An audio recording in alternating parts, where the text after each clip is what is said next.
Newsflash, your first piece of content is going to be bad. I Google everything. Now, before we get started, this is not a content strategy video. This is not how to grow your TikTok to 1 million followers in 3 days or how to grow your Instagram or YouTube. I mean, come on. We are just 3 people shy of 200 subscribers over here, myself included. So hit the subscribe button.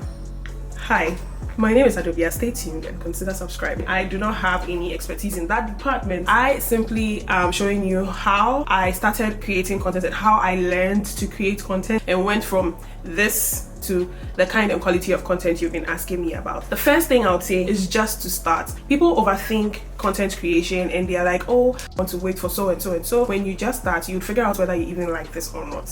That's one. 2, you don't need to have everything to start. You can just start with what you have, test it out. So let's say you want to have a fitness channel and you are not necessarily in shape, but you want to first get in shape, get a camera, and all the accessories that come with a camera. You get all those things. You are in shape now. You take your first video and you realize that you don't like it. You don't really like your business being out there. You don't enjoy it. It doesn't fit in your lifestyle. Now you've wasted money on stuff that you are probably never going to use, and you can't be so sure that somebody is going to buy it as quickly as you got it. There's this quote that I have always loved: do what you can with what you have wherever you are. At the time I started creating content, or I decided to start creating content, I did not have any kind of gear, and I'd always wanted a professional camera, but I couldn't wait to get a professional camera to start content creation, because at the time I was a student. I've been a student for a long time until recently. My parents were not going to sponsor my hobby, and I went to school for a very long time. I just could not wait till it was too late. So I did an inventory of what I had and started with that, and what I had was natural light,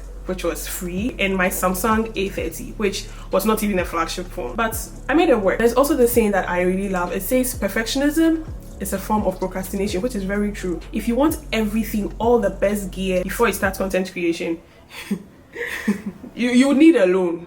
I mean, yeah, maybe you can afford it, but it's a lot. And even by the time you get all these things, now you have to learn to use them. So the journey would help you know what's important to get, what you want. So even let you determine what kind of content you want to create. Maybe the kind of content that you want to create that people would love and relate to coming from you does not have to be high quality content like cinematic content. I watched a video where Mr. Beast was being interviewed, and Mr. Beast can afford any camera he wants. And yet he says he likes his content to not look too polished, so that it looks really real. It doesn't look packaged. So that could be the kind of content you could get into. Another thing starting would do for you would let you figure out where on the content creation scale you lie, and so we'll give you a starting point. You would hit your first roadblock. Once you take your first photo or first footage, you realize that I have a problem. Figure out exactly what you don't like about the piece of content you've taken, then head to Google or YouTube, because your first roadblock will be your first opportunity to research and learn on your content creation journey. You take your first image of a product or even of yourself, and parts of your face look yellow because it's too bright. Now you can go to Google and type how to manipulate light or how to reduce the light on my image. Be very specific when you go on YouTube or Google to find a solution to the problem, because just coming online to type how to create content or how to create high quality content, you get answers, but the answers you get would lead you to look for more specific things. Because if I just tell you just start, how are you going to go about it? Take maybe a video of something and you realize that it is blurry, it is shaky.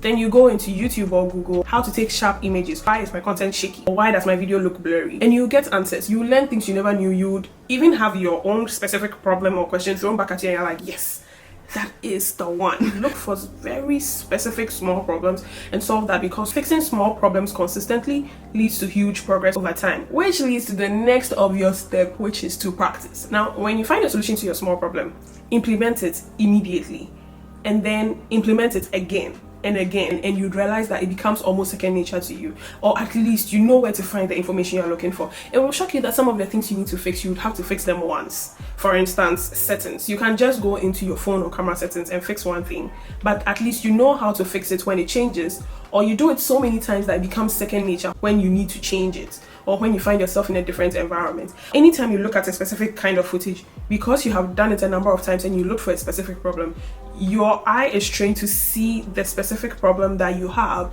and you immediately know the answer or where to find the answer to that particular problem. And I don't know if you guys have seen this reel on Instagram before, or was it TikTok, where the man asked the crowd, practice makes what? And everybody shouts, perfect. And he says wrong.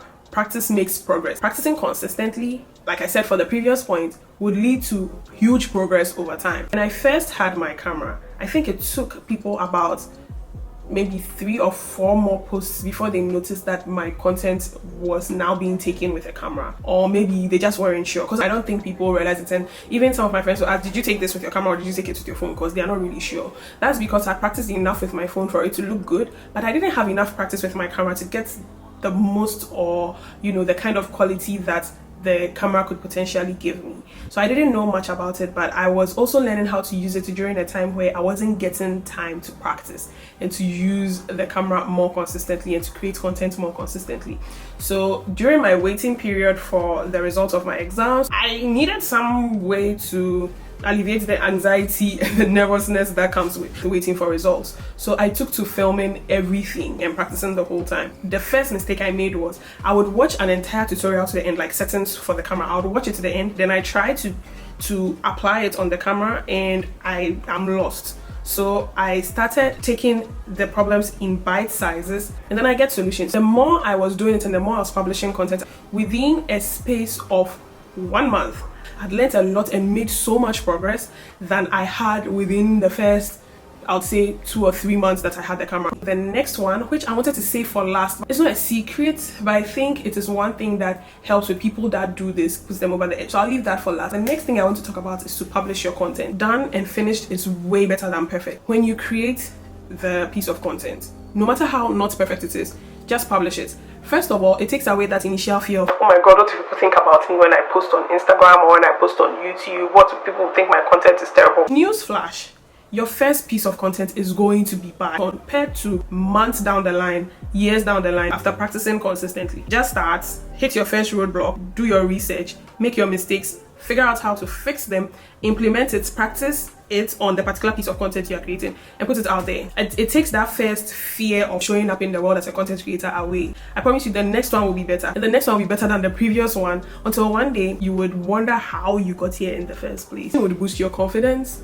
2, it would give you feedback. 3, it would help you learn the platform on which you want to publish the content. So publish, when I say publish, I just mean to post it. Post the damn thing. It would help you figure out a lot of things. In what format should I post my content? What are the available formats to post the content? What is the best quality that does well on this app? That is how I learned how to export my content properly, or my videos properly, from the editing apps and onto my phone. It doesn't look as good on the app like it does on your phone, and that is where, from your research, you realize that you can change settings on the social media platform, or you can change settings in your camera or on your phone that will make your content look as good as it did when you took it on your phone as it is on the app. So just go ahead and publish it. Last but not least, this is my personal favorite way of learning how to create content. Watch everything differently. Consume content, but don't consume content for consuming sake. I mean, enjoy the content you consume, make sure that you are entertained, but learn something content relation wise from anything you watch, be it other people's content, movies and series, YouTube videos, even Netflix. One thing I love to do is to watch how they tell stories. I really love and pay attention to the opening of movies, and sometimes it is through movies and series that I find music that inspire the next piece of content. I see something, I'm like, oh, that's an interesting thing. How can I translate this or replicate? And when I say replicate, I mean replicating a skill, but don't go copying people's content. Get inspired. See something they've done that you like, try and replicate it, as in, okay, now I know how to do this, now how can I do it my own way? But I don't mean replicate as in copy people's content. That is not cool. Don't copy blindly and disrespect other people's art, but looking at people's content differently and watching or consuming content consciously, looking at certain technical